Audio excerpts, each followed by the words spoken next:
Good afternoon students. Application of derivative का जो last topic है मैक्सिमम एंड मिनिमम, इसको स्टार्ट कर रहे हैं। तो इसके कॉन्सेप्ट पहले हम समझते हैं। तो सबसे पहले उच्चतम बिंदु क्या होता है, निम्नतम बिंदु क्या होता है, इसको हम समझ लें। तो यहाँ पे मैंने ग्राफ लिया है, इस रंग का ग्राफ है, इंटरवल ए बी है। ए बी इंटरवल में एक पॉइंट हमने ले लिया, एक पॉइंट है दिस पॉइंट, इसके लिए जो एक्स कोऑर्डिनेट है सी है, और दिस वन यहाँ पर हमने एफ एक्स लिया है तो एफ सी लिया है। तो हम देख रहे हैं F C is greater equal to, यदि ऐसा हो जाए F C is greater equal to F X for every X belongs to interval I, या इंटरवल आई को आप ए बी भी बोल सकते हैं। यहाँ पर ए बी मैंने इंटरवल ले लिया, x belongs to a b. तो ए बी इंटरवल में एक पॉइंट है जिसके लिए उसकी एफ सी की value greater equal to F x है। ठीक है, तो ऐसी स्थिति में यदि ऐसा केस होता है तब ये जो सी पॉइंट है ये पॉइंट ऑफ मैक्सिमम वैल्यू कहलाता है। पॉइंट ऑफ मैक्सिमम वैल्यू या उच्चतम का बिंदु इसको बोलते हैं, उच्चतम का बिंदु। और एफ सी को, f c value this f c, ये इस इंटरवल के लिए ये उच्चतम मान, एफ सी यहाँ पे उच्चतम मान, एफ सी जो है वो क्या है, मैक्सिमम वैल्यू।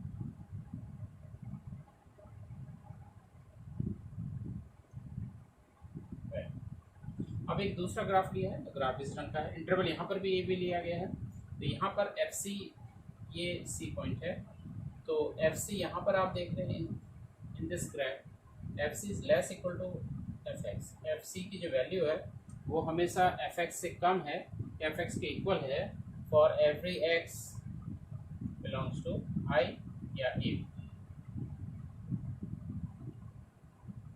ठीक है, अगर ऐसी स्थिति हो जाती है, इस कंडीशन की मैं बात करता हूँ, तो इस कंडीशन में जो सी पॉइंट है ये पॉइंट ऑफ मिनिमम वैल्यू बोला जाता है, पॉइंट ऑफ मिनिमम वैल्यू,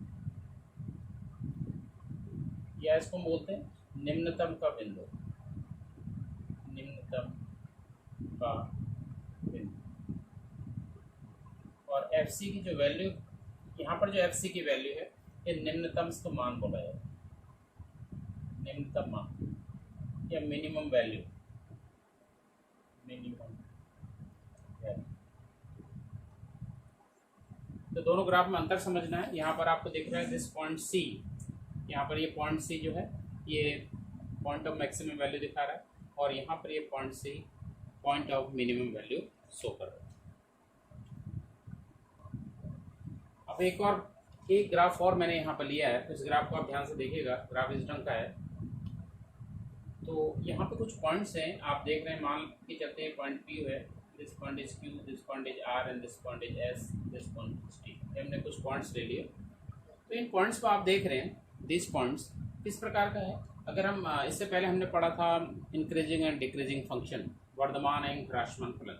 तो अगर आप देख रहे हैं तो यहाँ पर ये जो फलन है ये वर्धमान है, इंक्रीजिंग फंक्शन, वर्धमान या increasing function. I F means increasing function, D F means decreasing function में लिख रहा हूँ। ठीक है, और यहाँ पर ये ह्रासमान का फलन आ जा रहा है, ह्रासमान, नीचे को देख रहे हैं, ह्रासमान या डिक्रीजिंग फंक्शन है। फिर इस पॉइंट के बाद ये फिर से इंक्रीजिंग फंक्शन हो जा रहा है, मीन्स वर्धमान हो जा रहा है, और आफ्टर पॉइंट आर ग्राफ फिर से डिक्रीजिंग फंक्शन हो जा रहा है, या आप बोलते हैं ह्रासमान हो जा रहा है।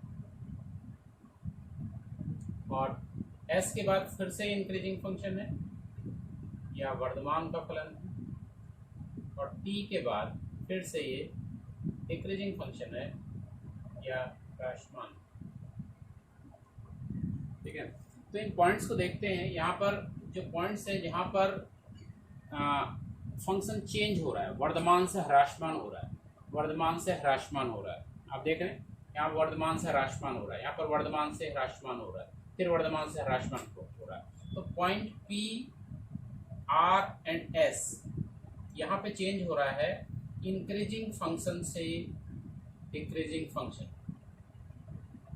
ठीक है, ग्राफ चेंज हो रहा है, इंक्रीजिंग फंक्शन वर्धमान से ह्रासमान, वर्धमान से ह्रासमान। तो ये ऐसी स्थिति में इन पॉइंट्स को हम बोलते हैं, क्या बोलते हैं, point of maximum value, point of maximum value. एक इंटरवल में, इस इंटरवल में यह पॉइंट ऑफ मैक्सिमम वैल्यू है। इस इंटरवल में यह यहाँ से यहाँ तक देख लेते हैं, ये तो अलग चीज़ है। यहाँ पर r जो है, इस यहाँ से यहाँ तक ये पॉइंट ऑफ मैक्सिमम वैल्यू है। t यहाँ से यहाँ तक ये पॉइंट ऑफ मैक्सिमम वैल्यू है, वर्धमान का बिंदु, उच्चतम का बिंदु, उच्चतम का बिंदु। और कुछ पॉइंट्स आप और देख रहे हैं, जैसे कि पॉइंट Q और पॉइंट S। पॉइंट Q और पॉइंट S पे डिक्रीजिंग फंक्शन से इंक्रीजिंग फंक्शन हो रहा है, डिक्रीजिंग फंक्शन से ग्राफ चेंज हो रहा है, इंक्रीजिंग फंक्शन देखते हैं आप, डिक्रीजिंग फंक्शन से इंक्रीजिंग में, ऐसे यहाँ पर भी डिक्रीजिंग फंक्शन से इंक्रीजिंग फंक्शन, अर्थात ह्रासमान से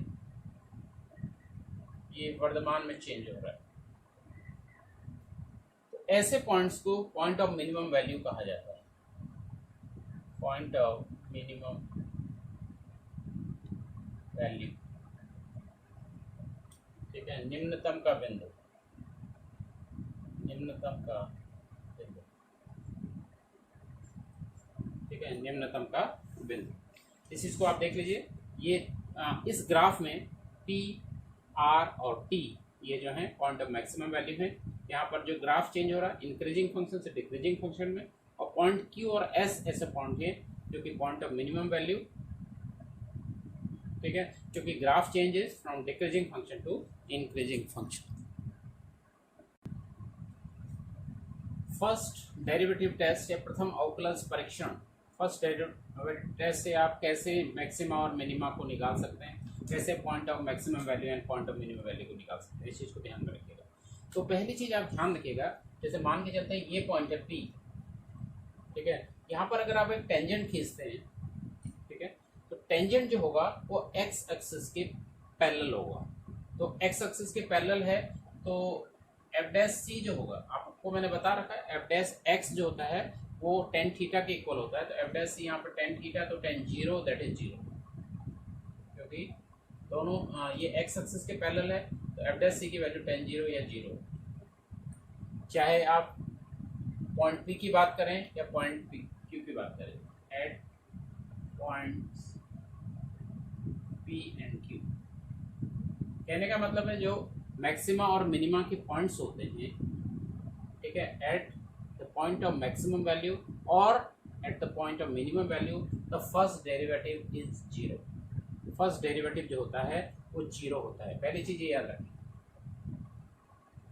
दूसरी चीज यहाँ पे देखते हैं ये इंक्रीजिंग फंक्शन है, तो इंक्रीजिंग फंक्शन को मैंने आपको बताया था, f' जो यहाँ पर है ग्रेटर देन 0 आता है, f' जो होता है यहाँ पर पॉजिटिव होता है, और डिक्रीजिंग फंक्शन में f' नेगेटिव होता है। तो यहाँ पर अगर आप देखते हैं यदि f' पॉजिटिव से नेगेटिव में चेंज हो रहा है, पॉजिटिव से नेगेटिव चेंज हो रहा है, तो पॉजिटिव से नेगेटिव 0 भी आएगा बीच में, यहाँ पर इस पॉइंट पर पॉइंट ऑफ कांटेक्ट को 0 होगा, और फिर पॉजिटिव से नेगेटिव की ओर आ रहा है। तो ऐसी स्थिति में इस पॉइंट को, जैसे यहाँ पर एक पॉइंट P मैंने लिया है, ये पॉइंट ऑफ मैक्सिमम वैल्यू कहलाएगा, पॉइंट ऑफ मैक्सिमम वैल्यू,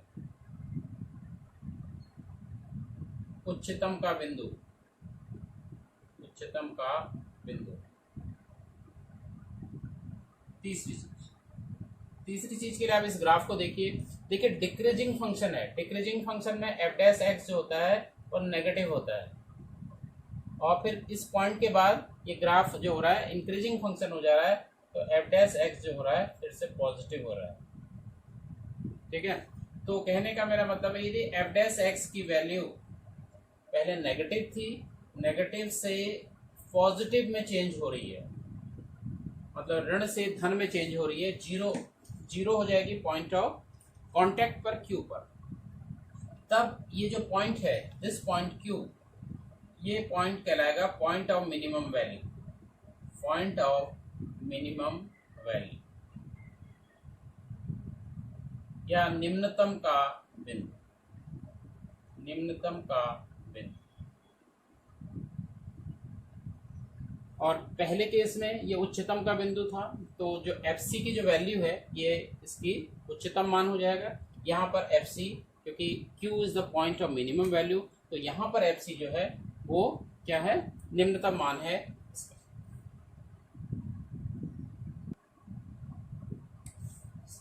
इसके बाद है second order differentiation test, second order derivative test. इसको क्या करते हैं देखिए, अभी हमने आपको बताया था एट द मैक्सिमा या मिनिमा, अगर दोनों वैल्यूज पर eight the point of maximum value and the point of minimum value F dash x जो होगा वो 0 होगा। तो यहाँ पर हम सी मान ले रहे थे, तो f dash c equal to 0। तो एफ डैश सी यदि 0 आता है तो ये दोनों चीज हो सकती है, पॉइंट ऑफ मैक्सिमम वैल्यू और पॉइंट ऑफ मिनिमम वैल्यू। इससे आपको ये पता नहीं लगेगा कि यह पॉइंट ऑफ मैक्सिमम वैल्यू है या पॉइंट ऑफ मिनिमम वैल्यू है, खाली फर्स्ट डिफरेंशिएशन निकालने से। इसके बाद आप क्या करते हैं, इस स्थिति में सेकंड डिफरेंशिएशन निकालते हैं। सेकंड डिफरेंशिएशन की वैल्यू सी पर देखी जाती है। इसी पॉइंट पर, ये पॉइंट आपने निकाल लिया, इस पर सेकंड ऑर्डर डेरिवेटिव की वैल्यू देखी जाती है। यदि सेकंड ऑर्डर डेरिवेटिव 0 से कम है, लेस देन 0 है, या लेस देन 0 मीन्स नेगेटिव है, ठीक है, तो जो सी पॉइंट होता है, जो यहाँ पर जो सी होता है, इस ऐसी स्थिति में point of maximum value,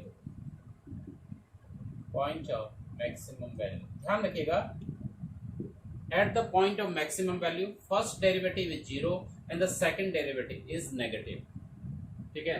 point of maximum value पर जो पहला अवकलज है वो तो 0 होगा, लेकिन सेकंड अवकलज की वैल्यू उस पॉइंट पर ऋणात्मक होगी।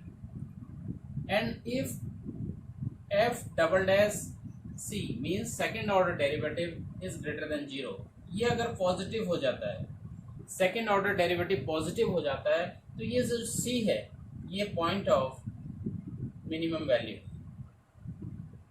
पॉइंट ऑफ मिनिमम वैल्यू है, यह न्यूनतम का बिंदु है। तो न्यूनतम बिंदु के लिए फर्स्ट ऑर्डर डेरिवेटिव 0, लेकिन सेकेंड ऑर्डर डेरिवेटिव की वैल्यू धनात्मक होती है या पॉजिटिव होती है, ठीक है। इस ढंग से आपको पता लग जाता है, अगर आपने फर्स्ट ऑर्डर डेरिवेटिव 0 रखा, फिर सेकंड ऑर्डर डेरिवेटिव नेगेटिव आ गया तो point of maximum value, second order derivative अगर पॉजिटिव आ गया तो पॉइंट ऑफ मिनिमम वैल्यू। लेकिन एक और कंडीशन यहाँ पर आ सकती है कि सेकंड ऑर्डर डेरिवेटिव 0 आ जाए, सेकंड ऑर्डर डेरिवेटिव 0 आ जाए, ये कंडीशन भी आ सकती है। तो ऐसे केस में यह टेस्ट फेल हो जाता है, ये टेस्ट को, इस टेस्ट को हम यूज नहीं कर पाएंगे, यह टेस्ट फेल हो जाता है, तब हमें फर्स्ट ऑर्डर डेरिवेटिव टेस्ट करना पड़ता है। तो आज इसका कॉन्सेप्ट था, इसको आप 1 बार 2 बार 3 बार इस वीडियो को जरूर देखिएगा। इन कॉन्सेप्ट को अगर आप समझ गए तो इसके एक्सरसाइज क्वेश्चन में बहुत आसानी होगी। तो नेक्स्ट वीडियो में लूंगा इसके एक्सरसाइज क्वेश्चन। आज के लिए इतना ही, थैंक यू वेरी मच।